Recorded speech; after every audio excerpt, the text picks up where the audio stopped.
Hello guys, সবাই কেমন আছেন? আশা করি সকলে ভালো আছেন। তো এবারের মতো চলে আসলাম আলামিন সরকারের মৎস্য মাছ চাষ খামারে। এখানে উন্নতভাবে খাদ্য দিয়ে অনেক অনেক ভিটামিন খাদ্য দিয়ে মাছগুলোকে চাষ করা হয় এবং কি এইগুলো মাছ খেতে খুবই সুস্বাদু।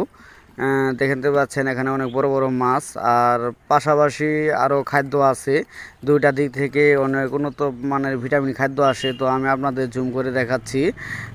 আমি এখন জুম করে দেখাবো। দেখতে পাচ্ছেন ওই যে কর্নারে, আমার হাতে ডান পাশে কর্নারে একটা টয়লেট, সেই টয়লেট থেকেও এখানে কিছু ভিটামিন শোষণ খাদ্য আসে, যেগুলো মাছ খেয়ে বেঁচে থাকে। আর আমার বাম পাশে দেখতে পাচ্ছেন একটা মুতের ঝুলি, আমি জুম করে দেখাচ্ছি। এই যে নারকেল গাছের নয়, এখানেও এই ভিটামিনগুলো শোষণ হয়, যেগুলো মাছ গ্রহণ করে এবং খেয়ে খুবই মোটা তাজা হয়। তো আপনারা যদি এই মাছটি খেতে চান, তো দেরি না করে আলামিন সরকারের মৎস্য মাছ খামারে চলে আসুন এবং কি খুবই সুস্বাদু এই মাছটি খেতে। উন্নত মানের ডিজিটাল পদ্ধতি তৈরি মৎস্য মাছ খামার।